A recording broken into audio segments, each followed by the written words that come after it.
कैमरे पे जब आप किसी व्यक्ति को सनातन धर्म, गौरक्षा ऐसी शब्दों को जब आप सुनते होंगे तो आपके जहन में एक बात याद आता होगा कि जो व्यक्ति इस तरीके से बात करता है, क्या सच में वो गौ सेवा करता है? क्या वो जो बात करता है सनातन धर्म की, क्या उस चीजों को अपना रहा है? मैं बात किसकी कर रहा हूं, अगर अररिया जिला के लोग खासकर समझ गए होंगे, मैं किमी आनंद की बात कर रहा हूं। जो किमी आनंद हमेशा सनातन धर्म, गौरक्षा, मांस फैक्ट्री हटाओ, इन चीजों की बात करते हैं। उन्हीं के आज हम लोग देख सकते हैं, ये गौशाला बना रखा है उन्होंने। हम वहीं पे आए हैं, जब उनका घर हम पहुंचे तो हमें दिखा कि एक गौशाला उन्होंने बना रखा है।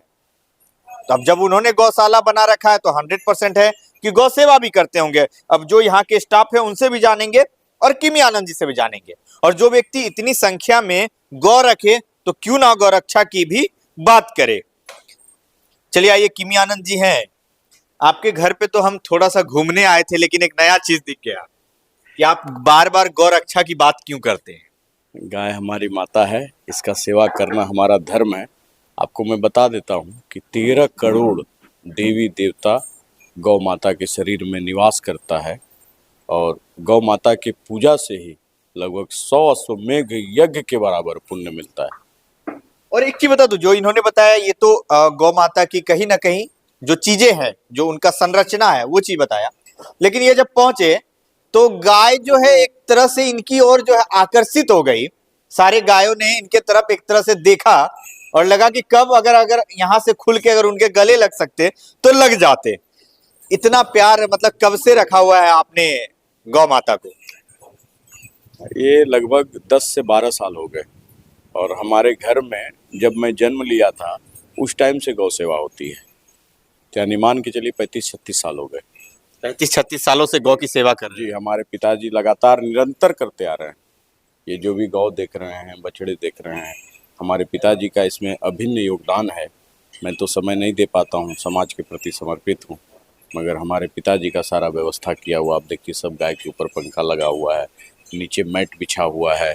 और भी जगह आप लोग देखते होंगे कि गौ स्थान से स्मेल आता होगा, मगर हमारे गौशाला में आप बैठ के भोजन कर सकते हैं। साफ सफाई की विशेष ध्यान रखी जाती है गौ माता के लिए कि किसी भी प्रकार का कोई संक्रमण ना हो, कोई बीमारी ना हो।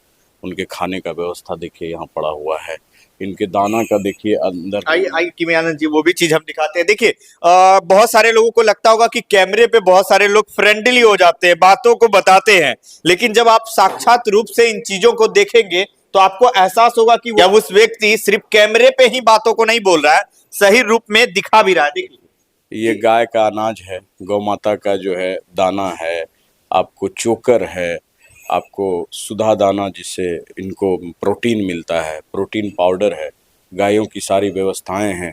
यहाँ देखिए मोटर लगा हुआ है धुलाई के लिए, मैट बिछा हुआ है, इवन तक जनरेटर भी मैंने रखा है कि गौ माता की साफ सफाई में अगर बिजली साथ ना दे तो जनरेटर काम आए। जनरेटर काम आए। चलिए, आपने जिनको बार बार कैमरे पे देखा था और आपके मन में सवाल उठते होंगे कि गौ रक्षा, गौ सेवा, गौ हत्या नहीं होना चाहिए, इन चीजों पे बात कर रहे हैं, क्या खुद वो गौ सेवा कर रहे हैं? तो देख लीजिए, ये किमी आनंद जी का वही गौशाला है जहां से इन्होंने अपना छोटा सा बचपन देखा होगा। अच्छा किमी आनंद जी, ये क्या बनवाया है आपने? ये चूल्हा है, इसमें गौ माता के लिए दाना का निर्माण होता है। गैस लगा के इसमें गौ माता का भी दाना बना है और ये दाना सुबह जब इनको खाना दिया जाएगा तो उसके साथ ये मिक्स होता है। इसमें कैल्शियम पाउडर दिया जाता है, नमक दिया जाता है, क्योंकि कैल्शियम की कमी ना हो, प्रोटीन की कमी ना हो। ये मकई का दर्रा है, आपको मसूर का दाल मिक्स है इसमें। अच्छा, अनेकों प्रकार के अनाज को अपने मिक्स करके ये बनवाया हुआ है। और कच्चा नहीं खिलाते हैं, जैसे हम लोग कोई भी भोजन पका के खाते हैं, उसी तरह गौ माता के को भी पका के दिया जाता है हमारे यहाँ गौशाला में भोजन। चलिए, बहुत बड़ी चीज है। देखिए, इतनी सारी व्यवस्थाएं जो है इन्होंने कर रखा है और किस प्रकार से इनका लगाव जो है दिखता है गौ के साथ। जो भी गौ माता है उनके साथ उनका लगाव आप देख सकते हैं, किस तरीके से उनको पुचकार रहे हैं। लगता है कि उनसे बात कर बैठेंगे। क्या मन में बात आ रहा है? बात मैं आपको बताता हूँ। फर्स्ट कोरोना आया तो मैं तो किसी तरह टाल लिया, सेकेंड कोरोना में मैं पीड़ित हो गया, मगर मैं आपको बताता हूँ कि हमारे पिताजी इसी गौशाला में बैठे रहते थे दिन भर। हमेशा भय सताता था कि पता नहीं कहीं कोरोना नहीं अटैक कर दे, मगर गौ माता का कृपा हुआ उनके गोबर से, उनके आपको मूत्र से, और जो यहाँ धुआं होता था जिसमें अष्टगंध डाला जाता था, आपको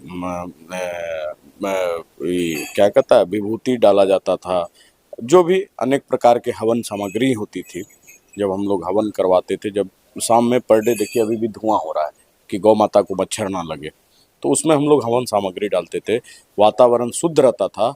और मैं आपको बता देता हूँ कि गौ रक्षा से, गौ सेवा से बड़ा कोई सेवा नहीं है। हमारे पिताजी भी अब स्वस्थ रहने लगे गौ के कारण, वो जबकि हार्ट के पेशेंट हैं, मगर 10-12 साल से गौ माता की सेवा करते हैं, गौशाला में रहते हैं। कोरोना ऐसा संक्रमण बीमारी हमारे घर में कभी प्रवेश नहीं कर पाई, गौ माता का कृपा था। चलिए, ये बहुत बड़ी बात है। और मैं आपको बता दूं, जिनको आप कैमरे पे देखते थे किमी आनंद जी को और सुनते थे कि गौ रक्षा, गौ हत्या ना हो, इन चीजों पे बात कर रहे हैं, सनातन धर्म की बात कर रहे हैं, वो कितने बड़े गौ सेवक निकले, ये मुझे भी आज पता चला है। और मैं कैमरे के माध्यम से सोचा उन सारे लोगों को दिखा दूं जो सवाल खड़ा करते हैं, जो हम हमेशा सवाल पूछते हैं कि क्या मांस फैक्ट्री का विरोध किमी आनंद कर पाएंगे। तो देख लीजिए, यही वो जगह है, यही वो किमी आनंद जी का गौशाला है जहां वो गाय की सेवा करते हैं। बाकी इस तरह की खबरें हम आपको दिखाते रहेंगे। जय हिंद।